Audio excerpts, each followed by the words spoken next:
Alô amigos, estamos começando uma nova edição do nosso programa De Olho na Língua. Como temos enfatizado, esse nosso programa tem como objetivo desenvolver com vocês uma atitude positiva na abordagem de fenômenos linguísticos da língua portuguesa e fenômenos do nosso Brasil linguístico. No programa anterior, mostrei a vocês como e por que o português passou de uma língua minoritária para uma língua majoritária, para a língua hegemônica no Brasil. Esse fenômeno aconteceu, esse fato aconteceu meados do século XVIII até o começo do século XIX. O português é hoje indiscutivelmente a língua hegemônica, a língua majoritária, a língua dominante no Brasil.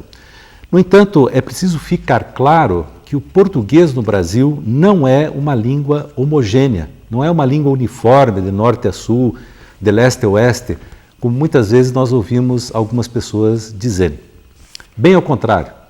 O português que se fala no Brasil é bastante heterogêneo, é caracterizado por bastante diversidade, por grande diversidade e por grande variabilidade. E vejam bem, isso não é uma característica exclusiva do português do Brasil.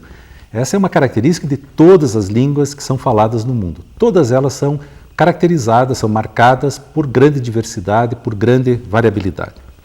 Ou, dizendo de outro modo, não existe no mundo uma língua homogênea, uma língua uniforme.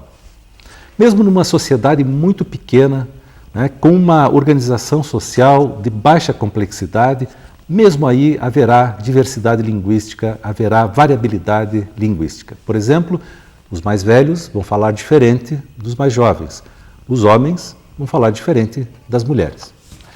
As diferentes experiências de vida de cada um desses grupos têm como um dos seus resultados a variação, a variabilidade no uso da língua.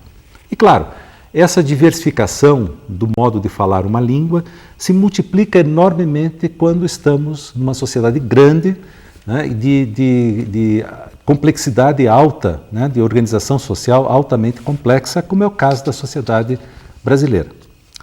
Daí nós podemos dizer que no Brasil nós não falamos uma língua portuguesa, mas nós falamos inúmeras línguas portuguesas. O nosso português, como qualquer outra língua, é, na verdade, um conjunto de variedades linguísticas, um agregado de variedades linguísticas. Assim, se você quer ampliar o teu conhecimento da língua, a primeira coisa que você tem que incorporar na sua maneira de pensar é exatamente isso. Não existe uma língua portuguesa, mas inúmeras línguas portuguesas. Você vai estar nesse trabalho de conhecimento, de aperfeiçoamento, lidando com a variedade, lidando com a diversidade, lidando com muitas línguas portuguesas. Para compreender o funcionamento da língua, nós temos de ser capazes de abrir os nossos ouvidos para a diversidade. Temos de ser capazes de reconhecer a diversidade como um fato normal e eu diria até normalíssimo no funcionamento, na existência da língua. Mas temos que dar um passo além. Nós temos também de abandonar a ideia de que o diferente é errado. Eu reconheço que essa não é uma tarefa fácil, não é fácil se livrar dessa ideia. Há uma tendência social muito forte, muito arraigada, de classificar como erro qualquer fenômeno diferente, qualquer fenômeno de variação linguística. Nós temos, porém, de aprender duas regras bem simples.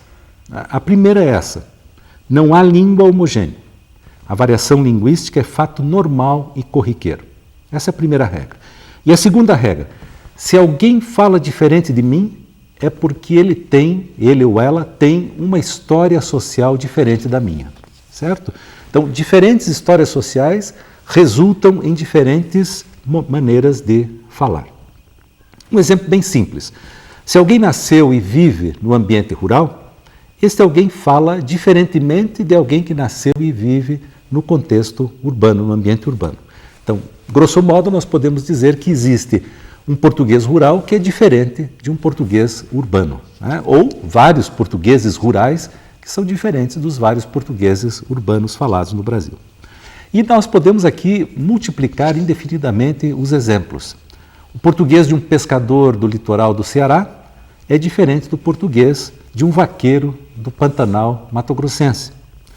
O português de um jovem que mora na periferia das grandes cidades brasileiras é diferente do português de um jovem que mora nas áreas economicamente mais privilegiadas dessas cidades. Ou ainda, o português de uma pessoa que pôde frequentar todos os níveis da escola é diferente do português daquela pessoa que ficou excluída do sistema escolar. E assim por diante. Nós voltaremos a esse tema nos nossos próximos programas, mas hoje eu gostaria de encerrar recomendando a vocês que estão interessados em conhecer mais a diversidade do português do Brasil, um livro que acaba de ser publicado pela editora Contexto de São Paulo. O livro chama-se Português da Gente. Foi escrito pelos professores Rodolfo Hilari, que é linguista da Unicamp, e pelo professor Renato Basso. Rodolfo Hilari e Renato Basso organizaram esse volume com o título Português da Gente, e eles dividem esse livro em 3 partes.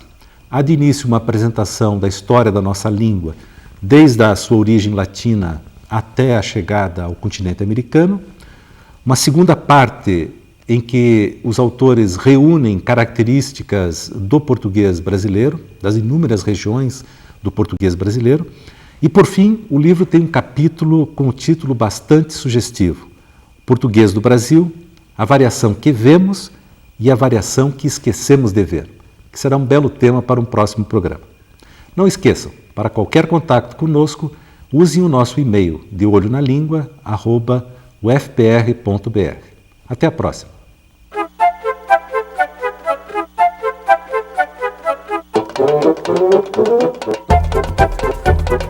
Ah,